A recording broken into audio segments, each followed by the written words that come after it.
sont-ils? Est la phrase scandée tous les 21 juin au Guatemala lors de la journée nationale des disparitions forcées.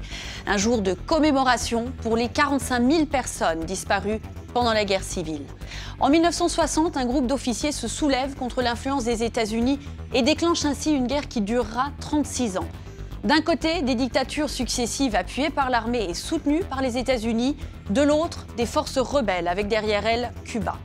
Entre les deux, les peuples mayas se trouveront pris en étau et paieront le tribut le plus lourd.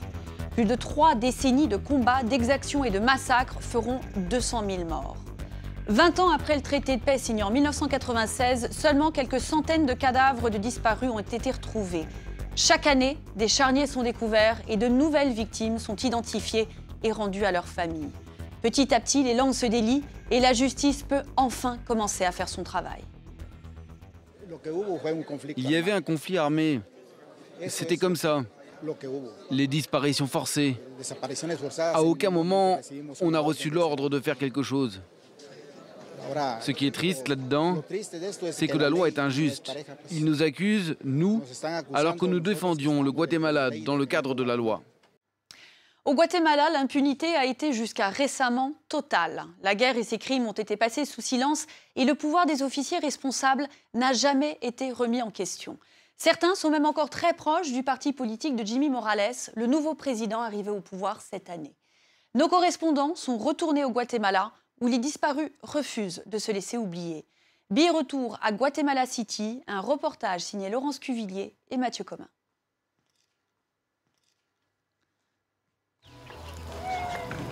Ce village perdu dans les montagnes, Otto le connaît depuis longtemps. C'est ici que le village a été rassemblé pour la dernière fois. C'est ici que les femmes et les hommes ont échangé leur dernier regard. Les militaires ont obligé les hommes, les femmes et les enfants à se coucher à plat ventre. Et après, ils ont emmené les hommes. Pambach, le village sans hommes. Tous ceux qui avaient plus de 14 ans ce jour de juin 1982 ont été emmenés. Et après, ce fut 30 ans de silence. Depuis quelques années, Otto, traducteur des langues maya à l'espagnol, aide les autorités à recueillir les témoignages des victimes. Oui, elle dit qu'elle était là. J'ai perdu mon mari Benito ce jour-là. C'était juste ici. Et les militaires nous ont obligés à nous allonger. Elle dit que ça suffit. Elle a donné son témoignage. Merci beaucoup. Elle vous dit au revoir. À cause de la stratégie de terreur qu'on leur avait imposée à l'époque, le mieux pour eux, c'était de se taire. Alors maintenant qu'on leur donne le droit de s'exprimer, c'est difficile pour eux de tout reprendre à zéro. Tu ne sais pas par où commencer. Tu ne sais pas quoi dire. Et je le comprends, parce que moi aussi, jusqu'à tout récemment, je n'avais pas osé élever la voix pour raconter tout ce qui s'est passé. Moi aussi, je suis fils de victime. Otto a grandi tout près d'ici. Son père a disparu en 1983. À Pambach et dans la région, il connaît maintenant toutes les victimes, toutes les histoires qu'on ose enfin raconter. Ça va bien, Don Roberto? Don Roberto avait 12 ans en 1982, juste un peu trop jeune pour être emmené par les militaires. Plusieurs de ses cousins étaient parmi les 70 hommes de Pambach qui ont disparu. Le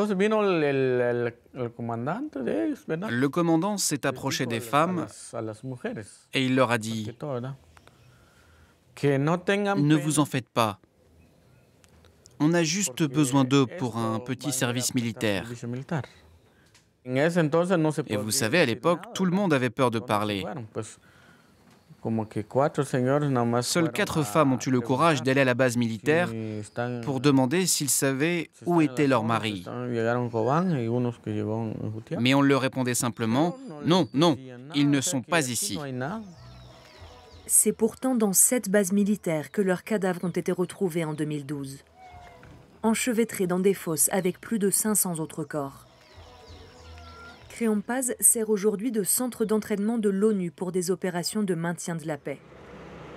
Ironiquement, c'est surtout un nom qui fait trembler les survivants du conflit armé. Quand ils nous ont laissé entrer voir les fosses, je me souviens de cette femme et de son fils. Elle a pointé quelque chose du doigt. Vous savez, les cadavres portaient encore leurs vêtements. Les habits ne s'étaient pas décomposés. Et elle a dit, ça, c'est la chemise de ton père. Il est là. Et ils ont commencé à pleurer. Que s'est-il passé entre l'enlèvement et la mort des hommes de Pambach? Une seule personne le sait. Don Francisco, un miraculé, le seul survivant du massacre. Dès qu'on a passé le col et que le village fut hors de notre vue, le convoi militaire s'est arrêté et ils nous ont tous attachés les mains dans le dos. Puis on a repris la route. J'étais l'un des derniers qu'ils allaient tuer.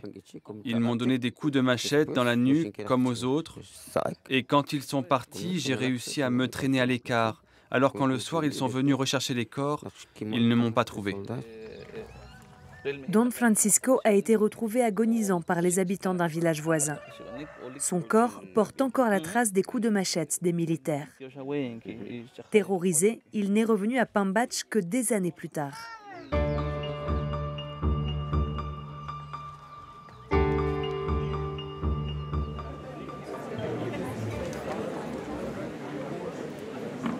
Ambiance étouffante pour la première audience du procès contre les bourreaux de la base militaire. 10 anciens hauts gradés de l'armée sont sur le banc des accusés.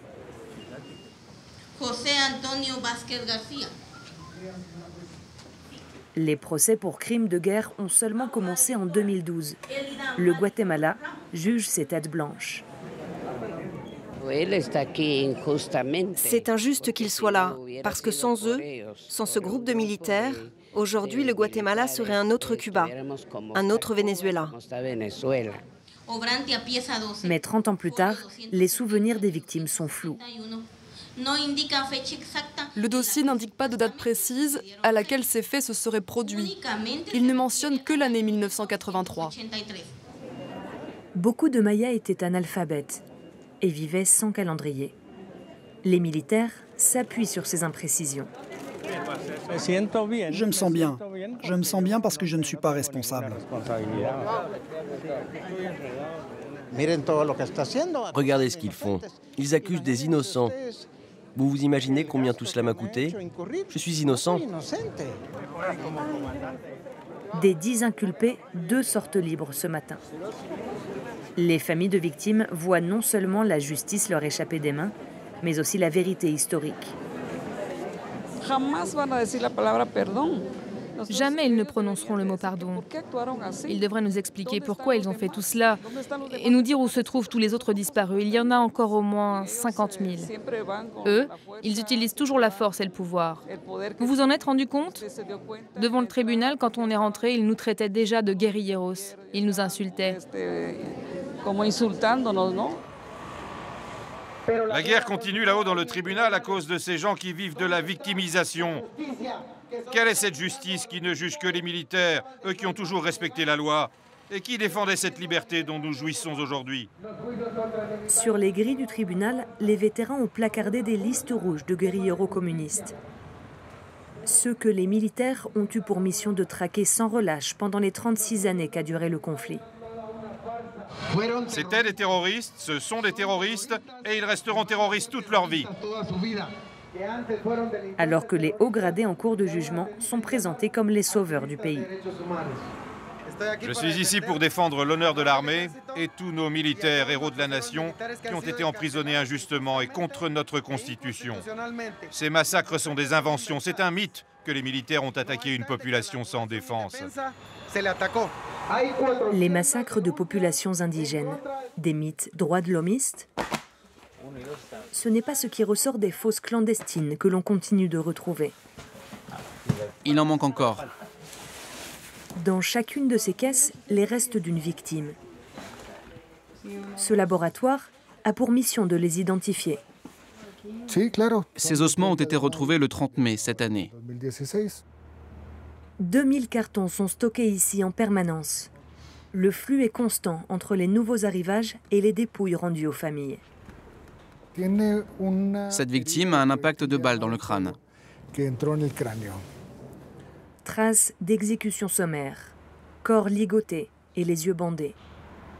Pourtant, pendant des années, même les Guatémaltèques ne croyaient pas en cette guerre qu'ils avaient vécue. Jusqu'à récemment, on nous assurait que les corps qu'on exhumait n'étaient que des victimes du tremblement de terre de 1976.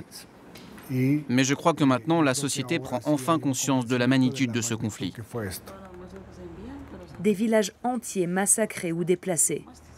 Pour venir à bout des cellules communistes, l'armée avait choisi de s'en prendre à leur base sociale. Il fallait priver le poisson de son eau, comme on disait alors. Ça vient de Santa Avelina.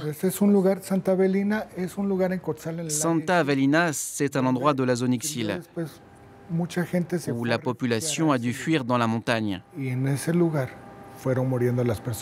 ils sont peu à peu morts de faim, d'hypothermie ou de maladie. Beaucoup d'enfants sont morts.